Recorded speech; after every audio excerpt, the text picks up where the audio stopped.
Ya, selamat datang di Mimpi Jadi Nyata, sebuah program yang akan mewujudkan mimpi dari mereka yang terus berjuang demi orang-orang terkasih. Dan seperti biasa, malam hari ini akan ada dua orang pejuang mimpi yang akan berusaha sekuat tenaga untuk mewujudkan mimpinya. Namun sebelumnya, izinkan saya untuk mengucapkan terima kasih kepada Samudra Marine Indonesia dan Inti Sumber Baja Sakti yang terus mendukung program Mimpi Jadi Nyata. Boleh kita berikan aplaus? Terima kasih. Baik, selanjutnya kita akan berkenalan dengan Dewan Juri yang sudah hadir pada malam hari ini di panggung Mimpi Jadi Nyata. Yang pertama ada Bapak Mindiarto. Selamat malam Pak, apa kabar? Selamat malam, kabar baik. Sehat ya Pak ya? Oke, Sehat, boleh kita berikan aplaus untuk Pak Mindiarto. Selanjutnya ada Bapak Adenan. Selamat malam Pak Adenan, apa kabar? Baik sekali. Oke, boleh kita berikan aplaus untuk Pak Adenan. Baik, selanjutnya ada Ibu Sri Rahayu. Selamat malam Ibu Sri, apa kabar? Selamat malam Kak, baik. Baik ya, boleh kita berikan aplaus untuk Bu Sri. Terima kasih. Selanjutnya ada Ibu Jovita. Selamat malam Ibu Jovita, apa kabar? Selamat malam Matt, saya dalam keadaan luar biasa baik. Luar biasa, boleh kita berikan aplaus. Terima kasih. Oke, kita sudah kenalan dengan Dewan Juri. Selanjutnya kita akan kenalan dengan pejuang mimpi kita yang pertama. Ada Mas Firman Habibi.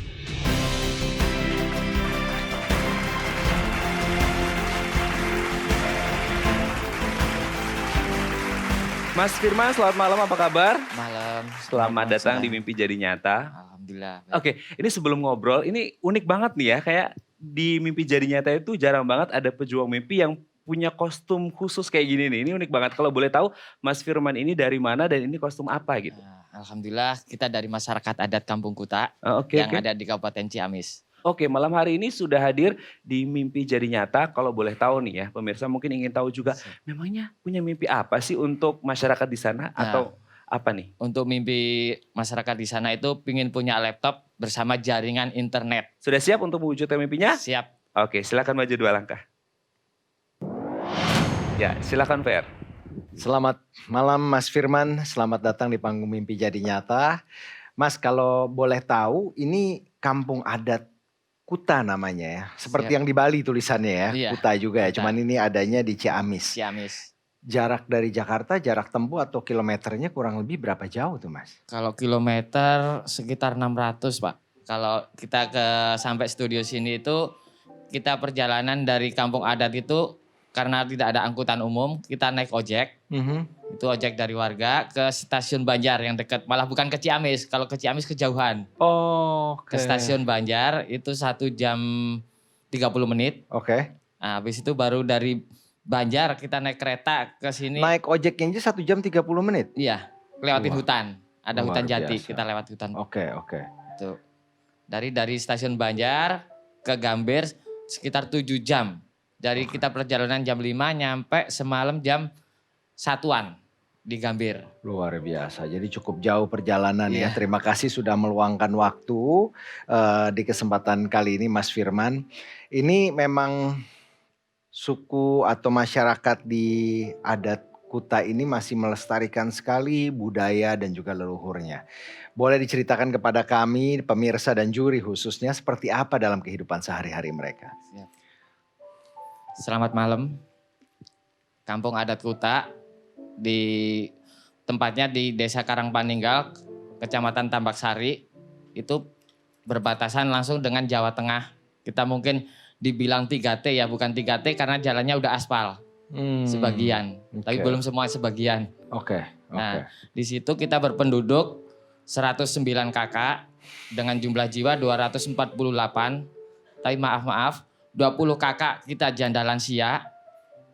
Jadi 10 lagi kakaknya itu udah duda lansia. Duda lansia. Nah, di sana masih megang teguh dengan aturan pamali.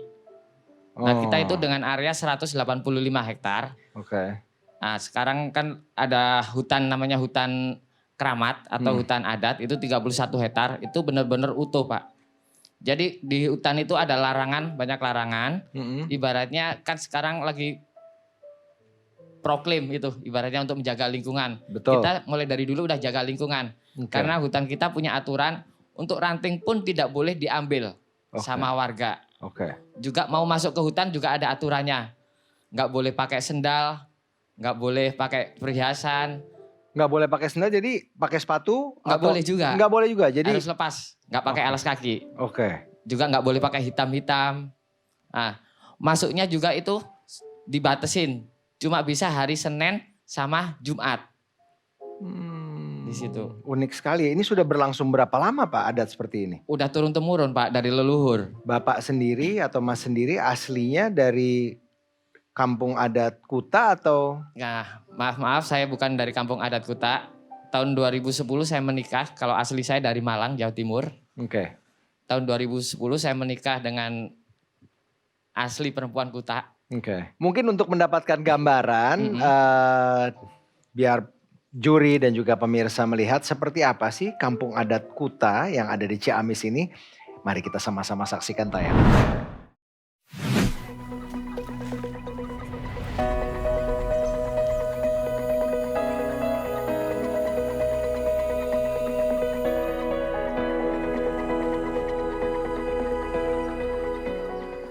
Untuk yang diamanahkan dari orang tua dulu ke warga masyarakat, ya mungkin pertama kampung Kuta ini rumah itu harus bentuk panggung. Kedua juga ada hutan keramat itu juga harus tetap dijaga, dilestarikan. Terus ikan gotong royong, alhamdulillah gotong royong di sini masih berjalan.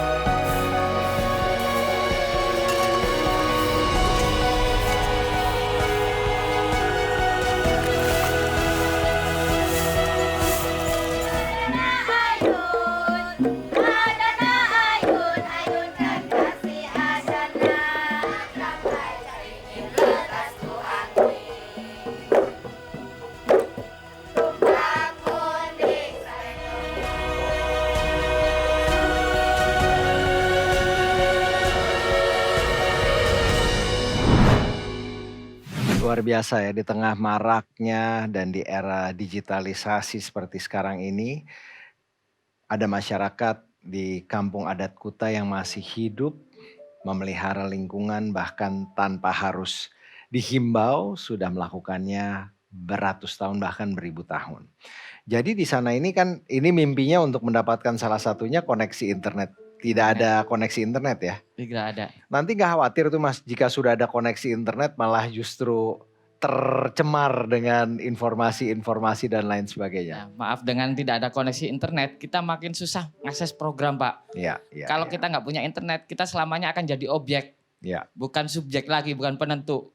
Karena kita nggak tahu program pemerintah pusat itu untuk masyarakat adat kan ada. Anak-anak di sana sekolah Mas?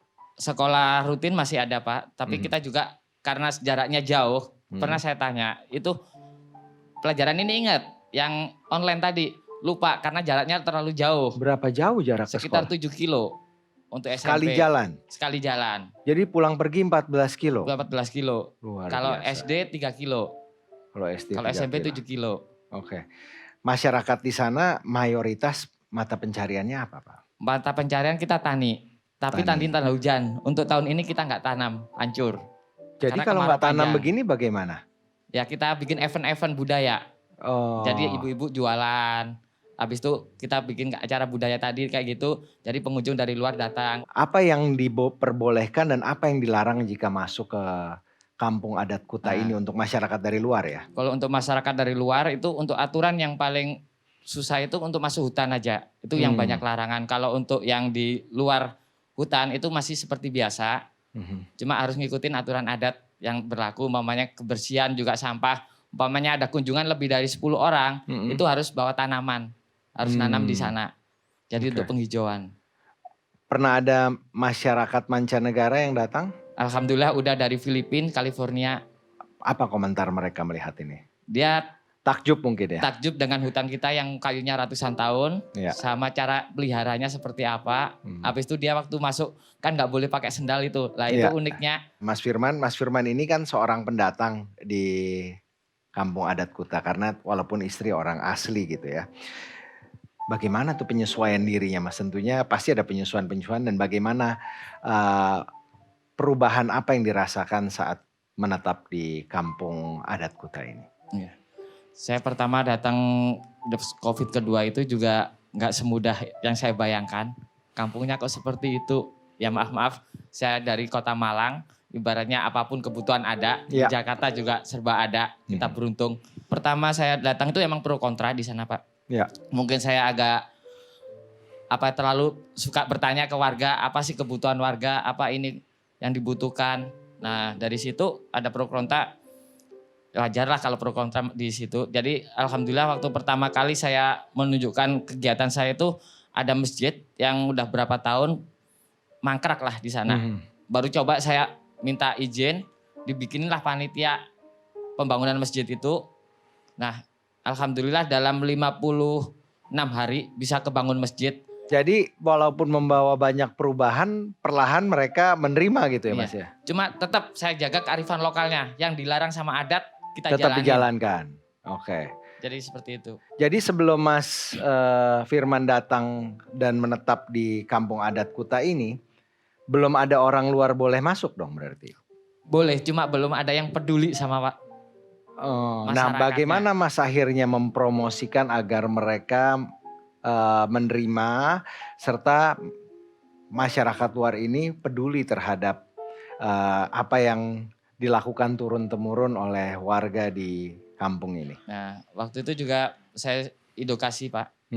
Ya maaf, saya pertama masuk mulai 2010 itu nolak tinggal di sana, habis nikah langsung kenapa ke Jakarta. Karena air susah Pak. Karena ada larangan adat, dilarang gali sumur. Sedangkan Jadi kita airnya jaga dari hutan. mana? Ya. Airnya dari mana? Dari sungai? Nah kalau dulu kita kan tanda hujan. Jadi namanya tani tanda hujan, habis Oke. itu air hujan ditampung, dimasak juga, sama ada sumber air yang kecil. Iya. Tapi kalau seperti musim sekarang, mau seperti itu nggak akan bisa. Pesta kekeringan. Sedangkan kita menyiapkan lingkungan itu hutan yang penuh dengan air, semua menyimpan air, tapi kita nggak bisa merasakan. Karena sungai ada di bawah, itu mengalir ke daerah Banjar, Tasik. Jadi yang merasakan orang lain, kita yang jaga hutan itu. Itu baru kita rasakan kemarin lah. Kita jaga segini besarnya, tapi yang merasakan orang lain, ya ibaratnya lah kita beramal ke orang lain, mungkin suatu hari ada balasan buat kita. Amin. Alhamdulillah juga pemerintah daerah juga udah mendengarkan kita di bulan Oktober ini, karena ada 2 bulan ini ada larangan nggak boleh bangun di kampung Kuta. Itu namanya bulan Sapar sama Mulut, itu kita nggak boleh bangun. Jadi ya untuk sekarang ya kekeringan sedikit lah. Tapi bulan Oktober dari pemerintah daerah udah nyiapkan sumur bor. Tapi dengan satu syarat, di kampung sebelah juga nggak boleh Nggak bisa di kampung kita. adat ya? Jadi ntar dialirin, dibawa ke kampung kita. Oke. Seperti itu. Di sana ada sekolah lapang juga ya untuk Ada, anak-anak. sekolah Apa itu lapang. sekolah lapang, bisa Nah, dijelaskan? sekolah lapang itu kalau itu saya dari inisiatif dari KMA, Kemendikbud, itu di kepercayaan Tuhan Yang Maha Esa dan masyarakat adat. Itu tahun 2022 baru terbentuknya. Nah, kalau dari program pemerintah kan diajarkan itu dalam 3 bulan, habis itu ditinggal. Perkembangannya gimana nggak tahu.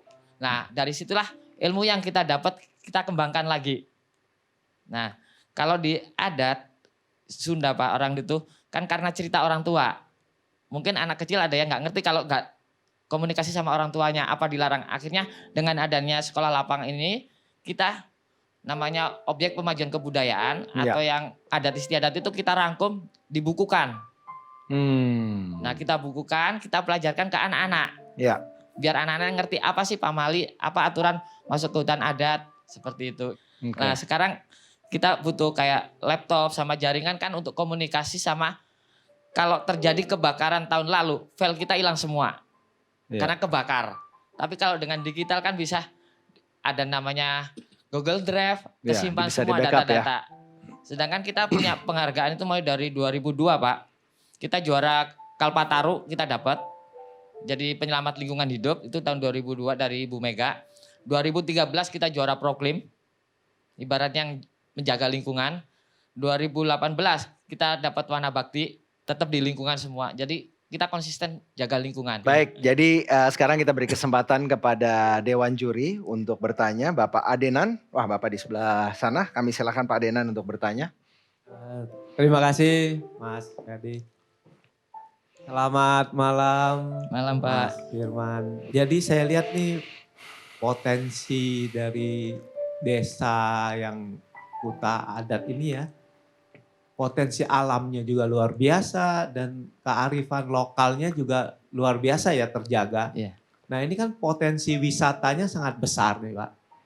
Nah selama ini yang Bapak dapat banyak penghargaan-penghargaan itu kan harusnya buat pemerintah mungkin dari para wisata, Pemda itu kan melihat potensi ini. Apa enggak mereka bantu gitu Pak? Ada pernah ngajukan gitu sebelumnya? Nah, mungkin kalau seperti itu kadang-kadang gimana ya Pak? Mungkin kalau dari Pemda kita juga kan ada aturan kalau di Pemda itu kan udah dianggarkan Pak. Cuma kurang tahu. Kan namanya ya maaf ya. Kan politisi Pak. Kalau kita nggak milih yang satu itu ya nggak mungkin dikerjain Pak. Jadi bukan rahasia umum lah itu Pak. Jadi pemerintah daerahnya atau kita kan masyarakat adat ini untuk pemilu tahun kemarin kita batasin. Jadi untuk daerah adat kita harus milih, tapi untuk politik kita enggak, kita budaya. Tapi kita tetap wajib milih. Oke, makasih. Oke, terima kasih banyak Pak Adenan. Bukan rahasia umum Pak. Bukan rahasia umum ya. Oke, kami silakan Ibu Sri Rahayu mungkin ingin bertanya juga kepada Bapak atau Mas Firman. Oke, baik Kak Ferdi, terima kasih. Selamat malam Mas Firman. Malam Ibu. Tadi saya mendengar Mas Firman membutuhkan laptop dan jaringan internet, benar? Iya. Oke, pertanyaan saya yang pertama, kalau kami boleh tahu berapa banyak laptop yang dibutuhkan? Lalu pertanyaan saya yang kedua mengenai jaringan internet. Apakah jaringan internet yang Mas Firman tadi sebutkan itu dapat dijangkau di desa adat Kuta? Alhamdulillah kemarin kita udah uji coba Ibu. Kita laptop itu sekarang dengan pertama kita dapat dari BI, itu yang saya pakai, itu dapat hibah dari BI juga. Kita ngajukan proposal. Habis itu kita coba juga internetnya pakai orang BI pinjem. Nah, itu pakai yang Starlink itu di situ. Itu jaringannya bagus. Itu yang tiap bulannya itu 750 untuk harga providernya peralatannya itu sekitar 7.600. Kita sekarang udah punya 2 laptop Ibu. Mungkin tinggal nambah dikit lah. Jadi nggak mungkin kita minta 10. Ya itu mah terlalu serakah Ibu. Dikasih apapun ya kita terima seperti itu. Oke. Sudah terjawab Ibu? Baik, kalau begitu terima kasih, kita berikan tepuk tangan sekali lagi untuk Ibu Sri Rahayu. Semoga mimpinya jadi kenyataan malam hari ini. Setelah ini kita akan berjumpa dengan pejuang mimpi kita yang kedua.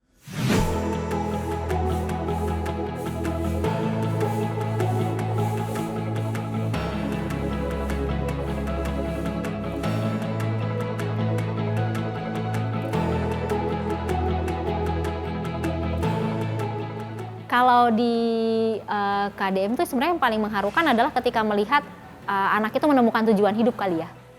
Buat kami semua mereka adalah anak tanpa label apapun. Jadi bukan anak jalanan, bukan anak marginal, bukan anak ini lagi. Karena ketika diberikan kesempatan mereka bisa berprestasi dengan sangat baik.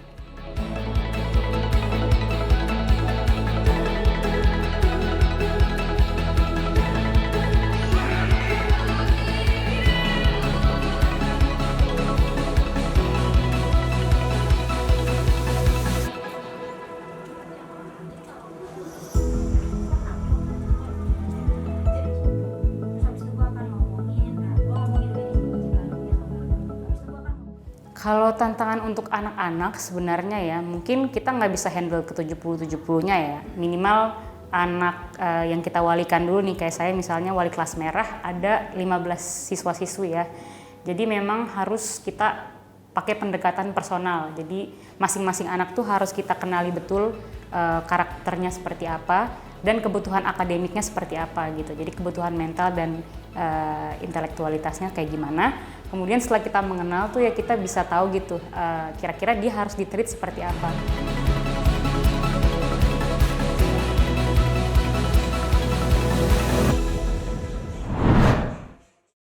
Baik, langsung saja kita panggilkan pejuang mimpi kita yang kedua.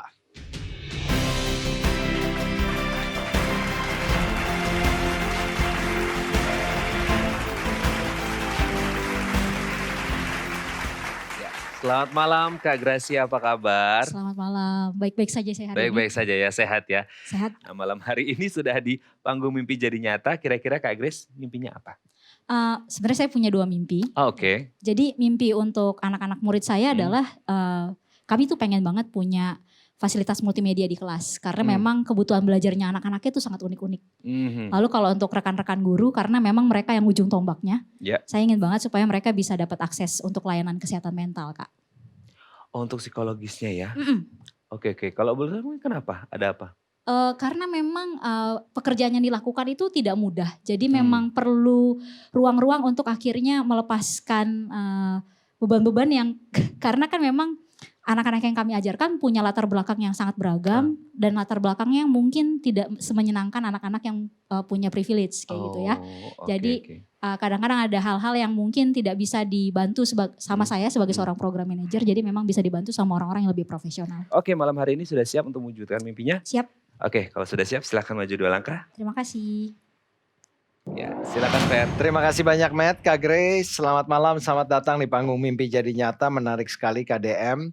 Sudah 1000 lebih anak dididik ya di KDM ini. Sejak tahun berapa berdirinya? KDM berdirinya sejak tahun 1972, Kak. Oh, jadi sudah 50 tahun, 52 tahun. Lebih, ya, 52 tahun. Oke, gimana ceritanya berdirinya KDM kalau boleh diceritakan kepada kami? Jadi KDM itu berdiri di tahun 1972 itu karena salah satu founder kami namanya Babe Lumi, kami panggilnya Babe karena bapak banget gitu ya. Oke. Dia ketika lulus kuliah dia di Jakarta melihat ada banyak banget gelandangan di Jakarta. Tahun 70-an nih ya? Tahun 70-an. Oke. Jadi dan Babe itu percaya bahwa setiap manusia itu diciptakan berharga. Jadi dia ingin agar para gelandangan-gelandangan ini punya kualitas hidup yang lebih baik. Jadi kami melayani dulu warga marginal gelandangan, tapi di tahun 2000 KDM kemudian karena banyak banget yang dilayani, kita sekarang konsentrasi ke anak aja, anak-anak marginal. Lalu setelah bergumul lagi 10 tahun di 2010 kami sadar bahwa sebenarnya bukan cuma pelayanan, tapi yang lebih tajam adalah strateginya kita harus menjadi tempat perlindungan anak dan pemenuhan kebutuhan hak anak. Jadi sejak saat itulah KDM menjadi organisasi yang berkonsentrasi di pemenuhan hak dan perlindungan anak. Jadi anak-anak ini setiap hari datang ke KDM atau bagaimana sistemnya? Nah, ada anak-anak yang memang pulang pergi datang ke KDM, tapi ada juga anak-anak yang memang keluarganya tidak memungkinkan untuk anak-anak ini dapetin layanan di KDM tapi pulang ke rumah. Oh. Karena ada yang rumahnya jauh banget, ada yang rumahnya nggak aman buat mereka, ada yang rumahnya karena dari keluarga marginal gak muat buat mereka. Jadi mereka tinggalnya di KDM, di asrama, kami punya asrama. Ada kapasitas berapa asramanya? Kapasitasnya itu satu rumah bisa maksimal 25 orang anak, kami ada 3 rumah. Jadi ya 75-an lah ya? Ya 75 anak. Tadi kan dibilang ada yang datang dari jauh, dari mana saja memang mereka datangnya? Rekor anak terjauh kami itu, tapi sekarang sudah alumni, kami pernah dapat anak dari Aceh. Wow. Ya, tapi ya dengan kasus-kasus tertentu ditemukan di Jakarta. Jadi direkomendasikan, direscue sama orang. Tapi karena gak punya tempat jadi direkomendasikan ke kami. Nah gimana kalian bisa men-screening dan juga mendapatkan anak-anak ini untuk bergabung di KDM bahkan sampai ke Aceh tadi. Gimana tuh ceritanya? Karena KDM kami punya 4 program Kak. Jadi itu satu alur gitu ya. Jadi ada program pertama namanya Rescue and Community Empowerment. Jadi rescue dan penguatan komunitas. Ini teman-teman kami yang turun ke jalan, berteman dengan orang-orang di komunitas, kemudian lihat ada nggak sih anak yang perlu diselamatkan. Kalau ada anak yang perlu diselamatkan, kami assess dulu keluarganya gimana, mau nggak nerima kalau anaknya masuk ke asrama. Mau nggak kalau misalnya dapat layanan di KDM. Kalau mau nanti anaknya dibawa. Bisa kayak gitu, itu yang pertama. Jadi kami yang jemput bola. Tapi ada juga yang misalnya organisasi-organisasi lain atau ada orang yang lagi di jalan terus nemuin, wah nih anak kasihan banget gitu dan gak punya tempat, bisa kontak kami. Jadi nanti kami yang akan rescue duluan. Kemudian baru kami assess apakah anak ini tepat gak ditempatin di KDM. Karena mana tahu ada dia lebih cocok masuknya di organisasi lain. Seperti itu. Range usia berapa yang ada di KDM anak-anak ini? Kami punya programnya dari program pendidikan usia dini. Jadi kami punya anak-anak yang tinggal di kami dari umur 4 tahun sampai kami bilangnya youth program, jadi dewasa muda. Jadi sampai ada anak yang umurnya 21 tahun juga tinggal di KDM. Yang mengajar ada berapa? Kalau saat ini yang mengajar di program pendidikan dasar itu cuma ada 4 orang guru tadi yang ada di VT ya. Oke. Termasuk ada 2 namanya guru tidak tetap ya. Karena ngajarinya ada bidang yang kami nggak kuasai sama sekali, jadi emang butuh orang lain yang mengajar itu. Dan kalau di TK muridnya ada 25, gurunya 2. Oke. Kayak gitu. Jadi ada 6. Ada 6 guru. Oke. Untuk proses perekrutan guru itu seperti apa di KHDM ini? Kalau untuk perekrutan guru, kami memang membuka lowongan bagi siapapun yang punya hati untuk melayani anak-anak kelas marginal ini. Jadi kalau dilihat sebenarnya di posisi guru kami saat ini, itu tidak ada yang latar belakangnya pendidikan keguruan. Ada yang guru senior sudah 24 tahun di KDM, dia itu justru sarjana pertanian. Tapi pengen kerja terus di KDM karena dia melihat bagaimana hidup muridnya tuh berubah karena di situ pendidikan. Ada juga guru sekarang yang baru gabung tadi juga yang ada di VT. Dia itu sekolahnya jauh banget Kak di Perancis. Bayar sendiri sekolahnya. Tapi kemudian dia merasa bahwa Indonesia itu perlu ada perubahan sosial nih di masyarakat Indonesia. Dan dia tahu betul bahwa dari pendidikan lah strategi paling cepat. Makanya kemudian dia melamar ke KDM dan ngelihat sevisi sama KDM dan akhirnya saya mau Kak kerja di sini. Luar biasa. Kita berikan tepuk tangan sekali lagi. Kita butuh orang-orang yang benar-benar memikirkan anak-anak sebagai generasi penerus bangsa. Dan beberapa volunteer khususnya staf pengajar KDM ini memiliki dedikasi yang begitu luar biasa. Kita berikan kesempatan Bapak Mindiarto untuk bertanya, kami silahkan. Oke, terima kasih Grace. Halo Pak. Luar biasa. KDM ini kan sebuah lembaga pendidikan boleh dikatakan yang sifatnya informal ya. Betul. Seberapa tinggikah peran atau keterlibatan pemerintah untuk membantu di dalam proses proses pendidikan untuk anak-anak ini sebagai generasi penerus bangsa? Kemudian juga dengan rasio jumlah anak didik dan pendidik tadi ya, guru itu relatif cukup tinggi ya, 125 kira-kira 1:25. Bagaimana efektivitas dan efisiensi di dalam program pendidikan itu sendiri gitu? Oke, silakan. Makasih banget Pak sudah ditanya itu. Kebetulan kalau KDM kami terdaftar sebagai LKSA, jadi Lembaga Kesejahteraan Sosial Anak. Jadi kami berada di bawah dinas sosial. Ya, jadi kami di bawah Kemensos sebenarnya, bukan di bawah dinas pendidikan justru. Jadi kalau kami hubungannya sama pemerintah sebagai bentuk LKSA, sebagai panti dulu bahasanya. Jadi kalau pemerintah sebenarnya tidak banyak intervensi untuk pendidikannya, tapi banyak intervensi untuk kehidupan sehari-harinya anak di asrama. Nah kalau pendidikan sendiri, KDM saat ini sedang mencari bentuk supaya bisa jadi PKBM. Jadi agar bisa, kalau selama ini kami mengirimkan anak-anak kami supaya hak pendidikannya terpenuhi, punya ijazah dengan mengirimkan mereka untuk ikut ujian di PKBM. Lalu tadi pertanyaan berikutnya adalah efektivitas. Ya, efektivitas.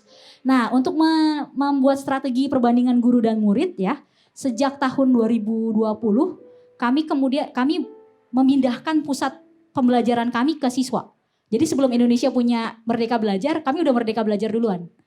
Jadi sekarang anak-anak, guru-guru tuh mengambil peran sebagai fasilitator, kemudian anak-anak yang diberikan kontrol untuk bisa merancang proses pembelajarannya. Jadi tujuan pembelajarannya apa, dalam rentang waktu segitu kamu mau modelnya minggu ini mau ngerjain apa, kontrolnya di tangan anak, gurunya itu fasilitator, gurunya yang mendampingi. Kita hitung ya, kalau kamu ngerjainnya seperti ini kayaknya mungkin kamu akan kesulitan di minggu kesekian.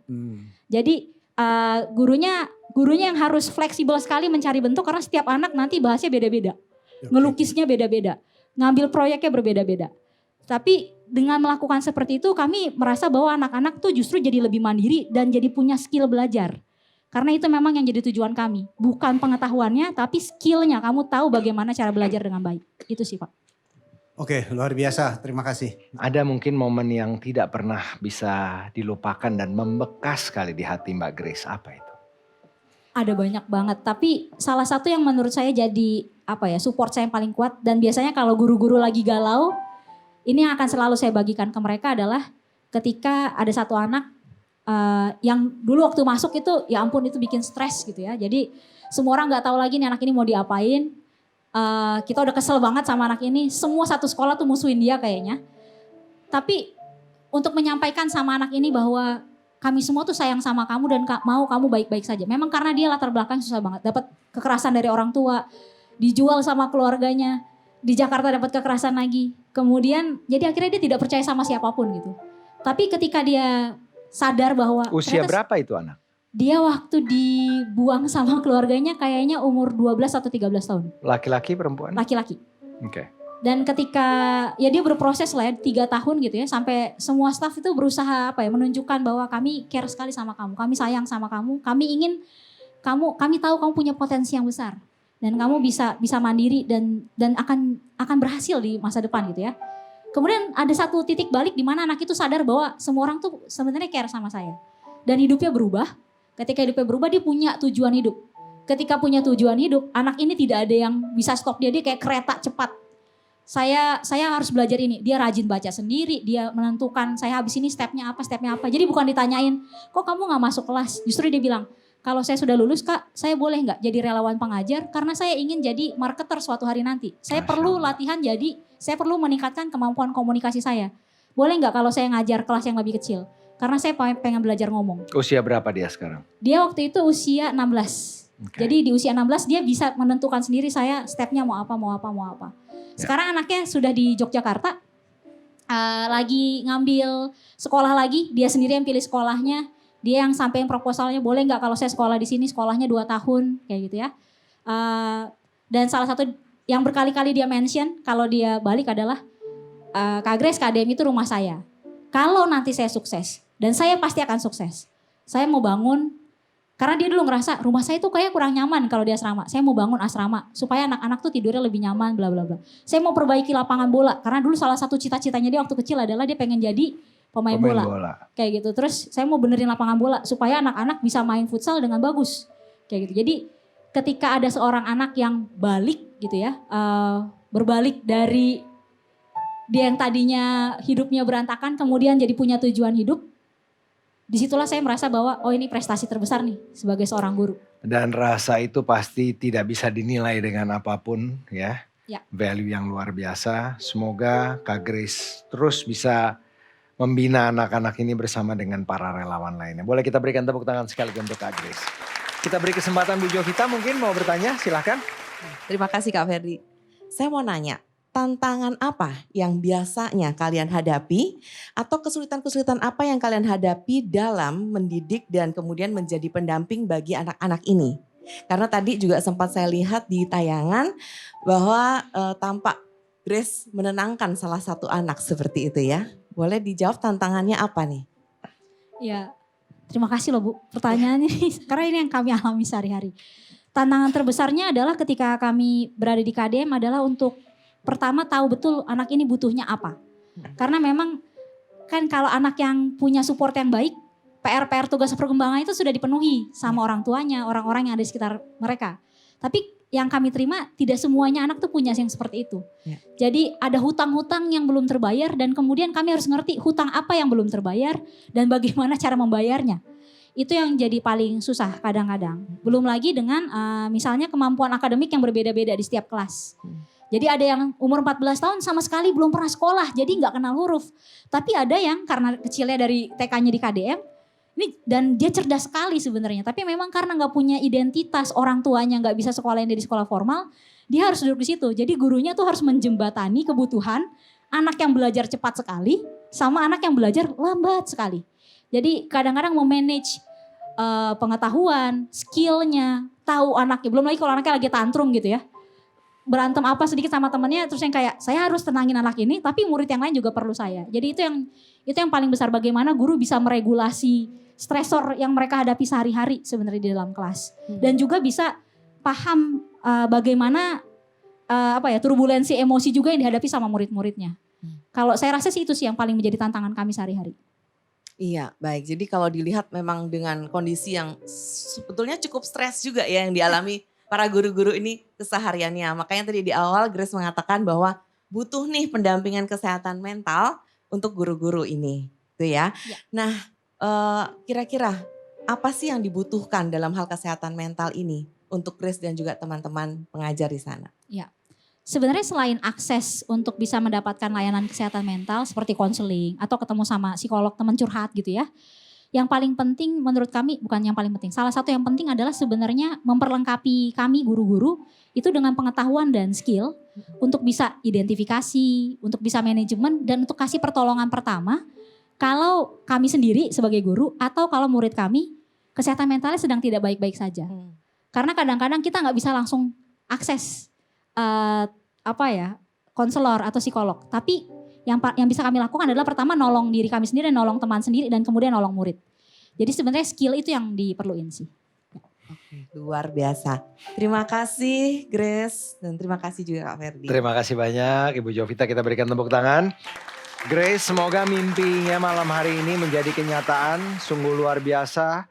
Keep up the good work, semoga semangat terus bersama dengan teman-teman relawan dan salam untuk anak di KDM.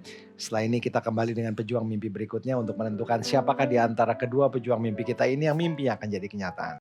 Ya, malam hari ini kita telah melihat kisah yang sangat inspiratif sekali dari dua orang pejuang mimpi kita di panggung Mimpi Jadi Nyata. Yang pertama ada Firman, seorang pemuda dari kampung adat Kuta Ciamis, dan ada juga Kak Grace, seorang guru dari Bekasi. Nah, untuk mengingat kembali bagaimana perjuangan mereka di panggung Mimpi Jadi Nyata, kita saksikan dalam video. Kalau boleh tahu nih ya, pemirsa mungkin ingin tahu juga, memangnya punya mimpi apa sih untuk masyarakat di sana? Untuk mimpi masyarakat di sana itu pingin punya laptop bersama jaringan internet.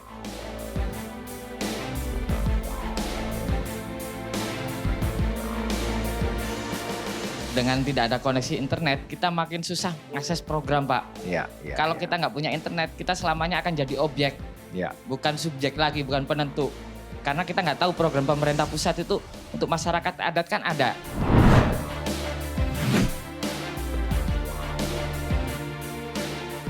Nah, malam hari ini sudah di panggung Mimpi Jadi Nyata, kira-kira Kak Grace mimpinya apa? Jadi mimpi untuk anak-anak murid saya adalah kami tuh pengen banget punya fasilitas multimedia di kelas. Karena memang kebutuhan belajarnya anak-anaknya itu sangat unik-unik.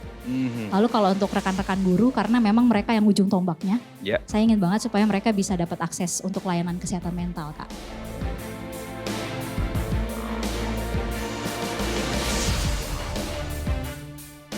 Ketika ada seorang anak yang berbalik dari dia yang tadinya hidupnya berantakan, kemudian jadi punya tujuan hidup, disitulah saya merasa bahwa oh ini prestasi terbesar nih sebagai seorang guru.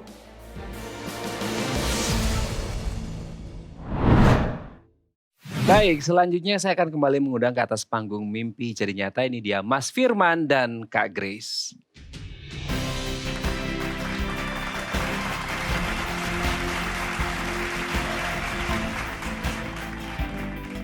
Ya, sudah ada Mas Firman dan juga Kak Grace. Silakan, Fer. Terima kasih Matt, tidak mudah seperti biasanya untuk menentukan siapakah di antara pejuang mimpi kita yang mimpinya akan menjadi nyata. Apakah Mas Firman yang datang dari Ciamis, tepatnya dari kampung adat Kuta.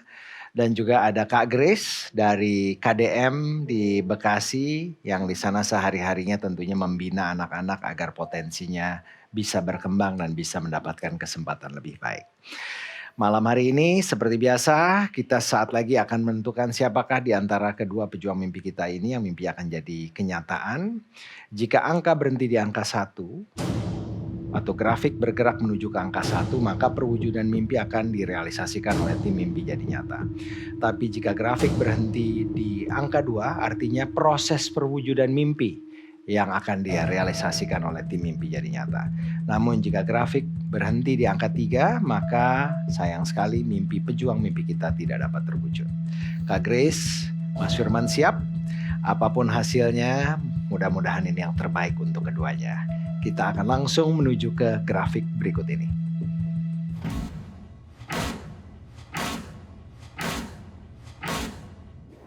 40 detik waktu yang disediakan. Apakah Kak Grace ataukah Mas Firman yang mimpinya akan terwujud? Angka 3 telah dilewati oleh Kak Grace. Mas Firman masih menuju ke angka 3 dan angka 3 juga telah dilewati. Sekarang menuju ke proses perwujudan mimpi. Waktu 20 detik tersisa. Siapakah yang akan mencapai titik nomor 2 terlebih dahulu? Kita lihat. Waktu tersisa tinggal 10 detik. Kak Grace sudah melewati angka 2. menuju ke angka 1. Siapa yang mimpinya akan terwujud? 3, 2, 1. Dan selamat Mas Firman, mimpinya terwujud. Boleh kita berikan tepuk tangan. Kak Grace, kita semangat. Mas Firman, selamat ya.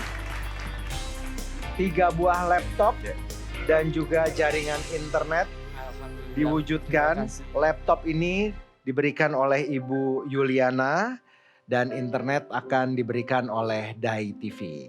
Boleh kita berikan tepuk tangan. Semoga anak-anak di sana jadi lebih semangat belajarnya. Ada yang ingin disampaikan?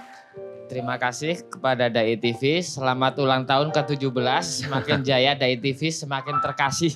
Mantap, luar biasa, kita berikan tepuk tangan. Salam untuk keluarga besar, suku adat, kampung adat di Kuta, di Ciamis, dan juga untuk keluarga ya, Firman. Dan untuk Kak Grace, jangan berkecil hati karena malam hari ini dinilai bahwa kesehatan mental baik guru dan juga murid ini merupakan hal yang penting. Dan Ibu Jovita, salah satu juri kita, akan tentunya memberikan konsul untuk para guru dan juga kesehatan murid-murid nanti melalui para gurunya. Serta ada juga workshop untuk guru di KDM agar nanti potensi kedepannya lebih baik lagi dari Pak Mindiarto. Boleh kita berikan tepuk tangan. Terima kasih sekali ya. Ada yang ingin disampaikan juga mungkin Kak Grace, silahkan pada kesempatan ini. Saya ingin mengucapkan terima kasih sekali karena memang itu yang diperluin. Dan kami percaya kalau di KDM untuk membesarkan seorang anak diperlukan satu kampung untuk membesarkannya. Terima kasih karena sudah mensupport orang-orang yang ada di kampung itu, orang-orang yang ada di rumah itu. Tanpa ibu dan bapak, mungkin masa depan bangsa ini ya begini-begini aja. Tapi terima kasih sudah berkontribusi dan berbuat sesuatu untuk bangsa ini. Luar biasa, kita berikan tepuk tangan. Saya mau nanya ke Pak Mindiarto nih sekarang sama Ibu Jovita. Kira-kira pelatihan apa yang akan diberikan dan apa yang menggerakkan hati untuk memberikan pelatihan ini? Baik, terima kasih Mas Ferdi dan Mbak Grace tentunya ya. Saya sendiri 23 tahun bergerak di dalam dunia pendidikan. Sebagai Dewan Pembina salah satu sekolah di Jakarta Utara yang lumayan, ada 1.600 murid gitu ya. Nah semoga pengalaman ini yang bisa memberikan sedikit kontribusi buat Grace di dalam dunia pendidikan tentunya ya. Nah, apa yang akan kami lakukan ya, kami akan coba nanti diskusi secara intensif. Kebutuhannya konkretnya seperti apa gitu ya. Dan kami coba akan mendelivery itu semua secara totalitas kita akan berikan.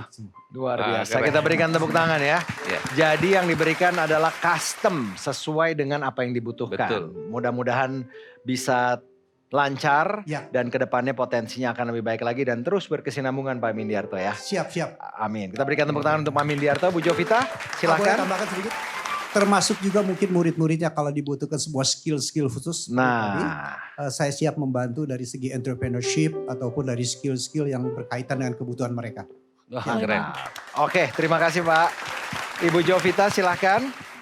Ya, terima kasih. Dan kalau dari saya, kebetulan saya psikolog, nanti saya dan tim akan memberikan pendampingan dalam bentuk konseling individual, khususnya untuk para guru-gurunya. Oke. Nah, jadi diharapkan semoga itu bisa bermanfaat buat Kak Grace dan juga para teman-teman guru.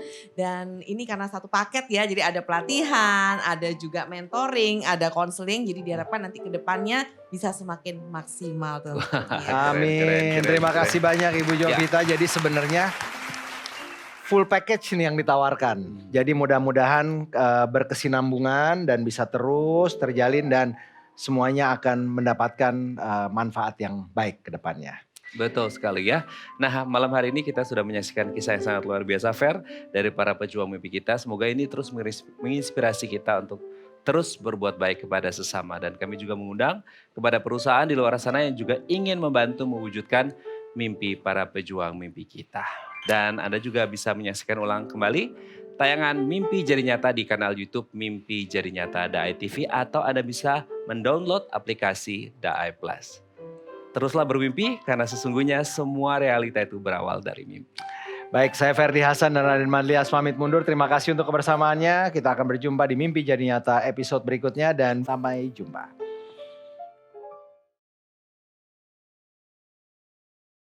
Acara ini dipersembahkan oleh